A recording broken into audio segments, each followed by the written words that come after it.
छत्रपती शिवाजी महाराज की, छत्रपती शिवाजी महाराज की जय भवानी, जय भवानी। भारत माता की, भारत माता की। संतोष खनसे आता बोलताना एकदम माजी मंत्री म्हटलं मला कधी हे हो नाही, मला मिळालं पण नाही, मिळेल का नाही हा पुढचा विषय। निर्णय करणारे एकमेव इथंच आहेत, काय ज्यावेळेला करतील नाही करतील त्यांच्यात आहे, पण आपण सगळे त्यांच्या बरोबर आहे एवढं लक्षात ठेवायचं सगळ्यांनी। आज सातारा लोकसभा निवडणुकीच्या प्रचाराच्या निमित्तानं महायुतीचे आपले उमेदवार श्रीमंत छत्रपती उदयनराजे भोसले यांच्या प्रचारासाठी आज ही सभा या साताऱ्याच्या अगदी हृदयामध्ये आपण म्हणूया या तालीम संघाच्या मैदानावर ही सभा आज इथं पार पडतीये।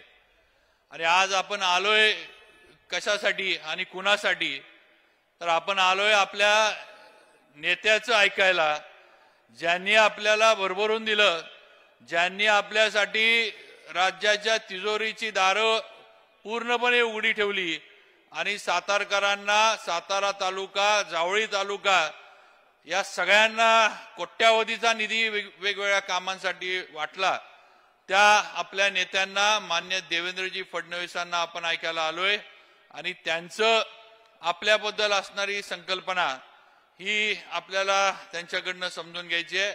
त्यामुळं माझी विनंती आहे की सगळ्यांनी एकदा हात वर करून फडणवीस साहेबांसाठी जोरदार टाळ्या वाजवाव्यात आणि त्यांचं स्वागत साताऱ्यामध्ये सगळ्यांनी करावं।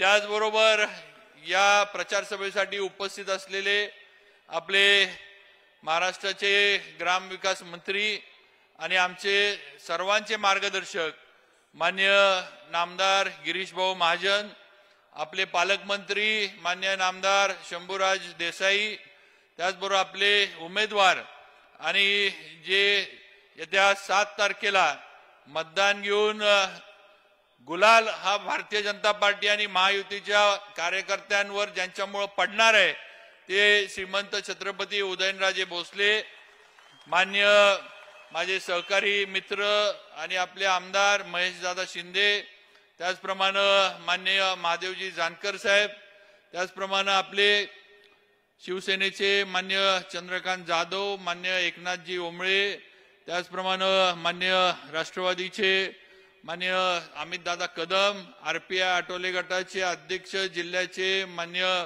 आपले अशोक बापू गायकवाड, अण्णा वायदंडे, आमच्या भारतीय जनता पार्टीचे जिल्हा अध्यक्ष धैर्यशील दादा कदम, त्याचबरोबर मुद्दामून इथं उपस्थित असलेल्या आमच्या विधानसभेतल्या सहकारी आमदार देवयानी फरांदेताई, महिला भारतीय जनता पार्टीचे सर्व स्टेजवरचे पदाधिकारी, त्याचबरोबर इतर महायुतीमधल्या सर्व घटक पक्षांचे स्टेजवर असणारे पदाधिकारी, सगळ्यांचा नामोल्लेख करून वेळ थोडा जाईल म्हणून मी थोडक्यात आपलं हे करतोय, सगळ्यांनी समजून घ्यावं।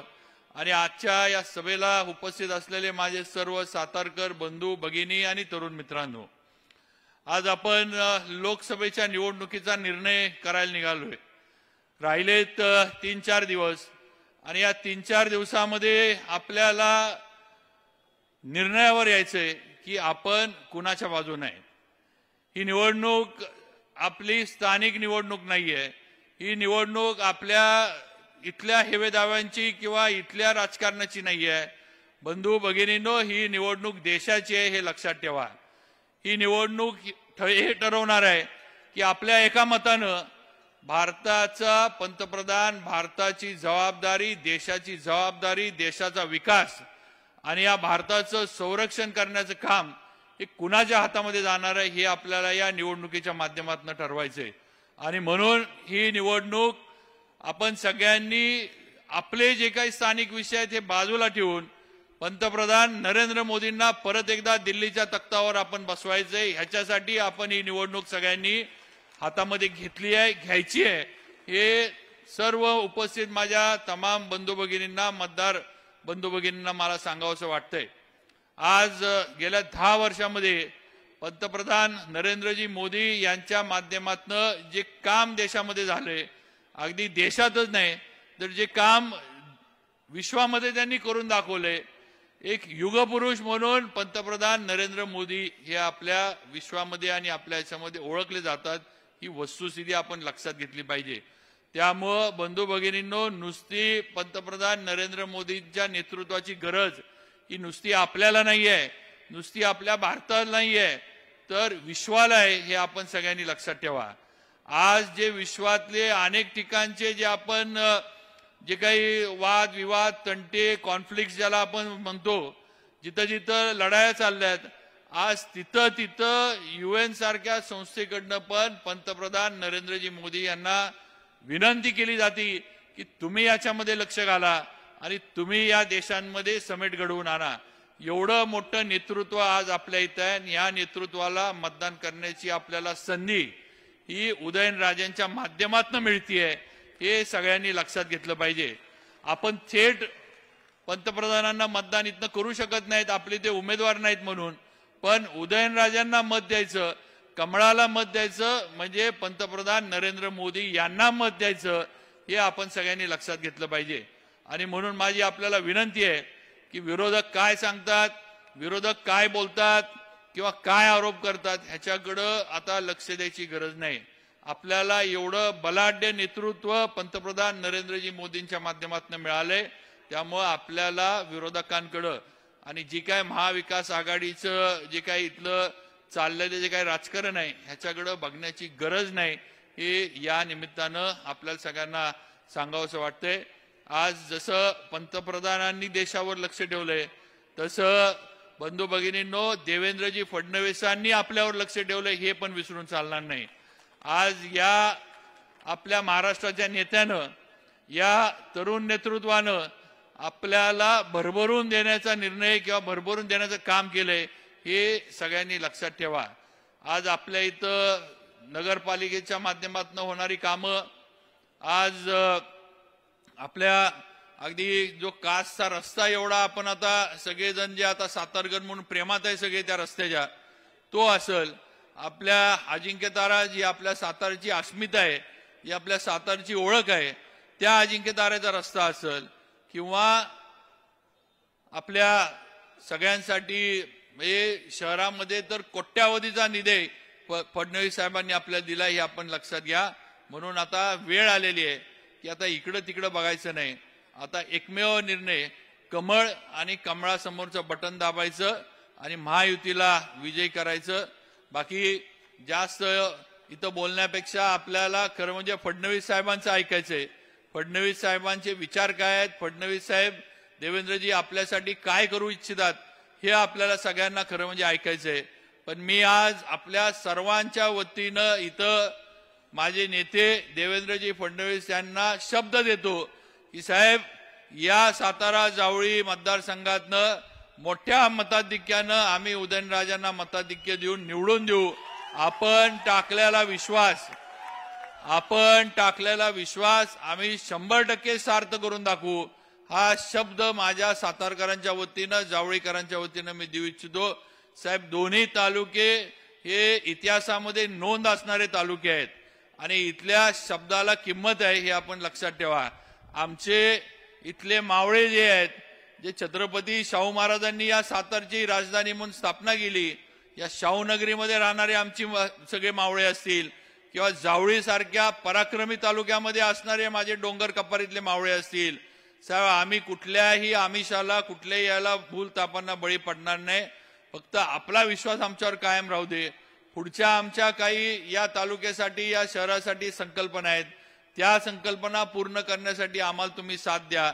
मग आमची सातारची MIDC असेल, आमचं जावळी तालुक्यातलं बोंडारवाडीचं धरण असेल, किंवा आमचं सातारा शहरातल्या नागरी सुविधांबद्दलचं आपण आम्हाला काही निधी रस्ते कॉन्क्रिटिंग करण्यासाठी दिला, पुढचे काही आमचे प्रस्ताव आहेत त्याच्यासाठी आपली लागणारी मदत असेल, किंवा अगदी केंद्र सरकारकडनं आम्हाला रेल्वेची चांगली आणि सातारकरांना उपयोगी पडेल अशी रेल्वेची कनेक्टिव्हिटी देण्याचं काम हे आपल्या माध्यमातून आम्हा सातारकरांसाठी व्हावं ही एक सातारकर म्हणून आपल्याकडनं अपेक्षा या प्रचार सभेच्या निमित्तानं नक्कीच मी ठेवू इच्छितो। IT पार्क आम्हाला मिळावा ही एक आमची सगळ्यांची आहे, कारण आम्ही पुण्याच्या फार जवळ आहेत। आज आमची मुलं मुली इथून शिकतात आणि पुण्याला जाऊन नोकऱ्या करतात। आज त्यांचे आई वडील साताऱ्यात राहतात आणि आई वडिलांना हे वाटतं की आपली मुलं जवळ असावीत, पण आम्ही थोडं मागं पडलो, आम्ही थोडं कमी पडलो म्हणा, पण आम्हाला आता न्याय आपल्या माध्यमातून सातारकरांना या बाबतीमध्ये मिळाला पाहिजे हे अगदी प्रामाणिकपणे या ठिकाणी आपल्यासमोर मांडायचं किंवा मान्य करावं लागेल। त्यामुळे त्याच्यामध्ये आपण लक्ष घालावं। ज्या याचा उल्लेख महेश दादांनी केला की पाणी खटाव मान सारख्या दुष्काळी तालुक्यांना दिलं, साहेब आमच्याच लोकांनी त्याग करून खटाव मानला पाणी दिलं। आज आमचा सातारा तालुका आहे, एकीकडे आमचं जावळीमध्ये कनेर धरण झालं त्याचं पाणी सांगलीला गेलं, दुसरीकडे आमच्याकडे उरमोडीचं धरण झालं साहेब त्याचं पाणी खटाव मानला गेलं। पण आम्हाला वाईट वाटत नाही, आम्हाला समाधान आहे की आमच्या दुष्काळी तालुक्यातल्या भावंडांना आमच्या इथलं पाणी देऊन त्यांना आम्ही कुठेतरी चांगल्या ह्याच्यामध्ये आणू शकलो ह्याचा नक्कीच आम्हाला अभिमान आहे। आणि म्हणून कैलासवासी भाऊसाहेब महाराजांचा इथं उल्लेख करणं गरजेचं आहे, कारण त्यांनी हा प्रकल्प खऱ्या अर्थानं मार्गी लावला। साहेब आमची दुसरी एक विनंती आहे की काही आमचा सातारा तालुक्यातला भाग सुद्धा वंचित राहिलाय, काही आमचा सातारा तालुक्यातला भाग सुद्धा पाण्यापासून बाजूला राहिलाय। त्यामुळे याच्या बाबतीत सुद्धा आपल्या माध्यमातून आमच्या लावंगर योजनेचा पुढे निर्णय असेल किंवा इतर आमच्या योजनांचे निर्णय असेल साताऱ्यातली ते आपण लावून द्यावं आणि आम्हाला खऱ्या अर्थानं न्याय द्यावा। आम्ही कायम आपल्या बरोबर आहोत।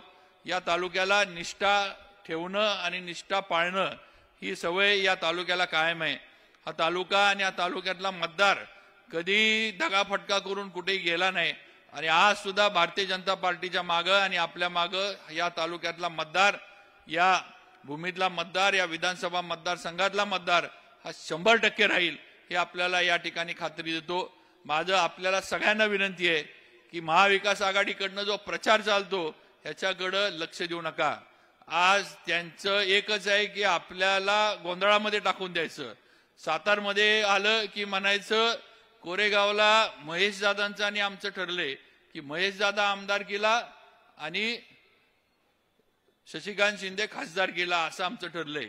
इथं आलं की म्हणायचं शिवेंद्र बाबांना आम्ही काय त्रास देणार नाही पण आम्हाला तुम्ही मदत करा। परत वाईला गेलं की म्हणायचं आमचं आणि वाईमध्ये आमचं ठरलंय, आम्हाला वाईमध्ये मताधिक्य मिळणार आहे। इकडं पाटणला गेलं की म्हणायचं शंभूराजे आम्हाला तसं आत्न का होईना पण राजे आम्हाला सहकार्य करतात। असं गोंधळून टाकायचं काम फक्त आपल्या ज्याला आपण आपल्या स्थानिक भाषेत म्हणतो ना की पायात साप सोडण्याचं काम हे महाविकास आघाडीकडनं चालू आहे। त्यामुळे असल्या न चावणाऱ्या सापांना घाबरू नका, असल्या कुठल्याही अफवांवर विश्वास ठेवू नका। आज या लोकसभा मतदारसंघाची परिस्थिती अशी आहे, सर्व विधानसभा मतदारसंघातले नेते मंडळी इथं स्टेजवर आहेत। आज वाई असेल, कोरेगाव असेल, पाटण असेल, कराड असेल, या सर्व मतदारसंघातनं उदयनराजेंना, भारतीय जनता पार्टीला आणि महायुतीला भरभरून मताधिक्य मिळणार आहे आणि मोठ्या मताधिक्यानं आपले उमेदवार विजय होणार आहे। त्यामुळे आपण डगमगून जाऊन चालणार नाही, आपण गोंधळून जाऊन चालणार नाही। आपली जबाबदारी आहे की आपलं मताधिक्य सातारा जावळीचं, सातारा शहराचं या लोकसभा मतदारसंघामध्ये सगळ्यात एक नंबरचं पाहिजे एवढं लक्षात ठेवा आणि त्याप्रमाणे 7 तारखेला कामाला लागा एवढीच विनंती करतो। उदयनराजेंचं चिन्ह लक्षात ठेवा, कमळ, कमळाच्या समोरचं बटन दाबून उदयनराजेंना आणि आपले देशाचे पंतप्रधान मोदीजींना परत एकदा ताकद द्या एवढीच विनंती करतो आणि थांबतो। जय हिंद, जय महाराष्ट्र। धन्यवाद बाबा। माझी नाही आणि भावी नाही, कधीतरी महाराष्ट्राचे विद्यमान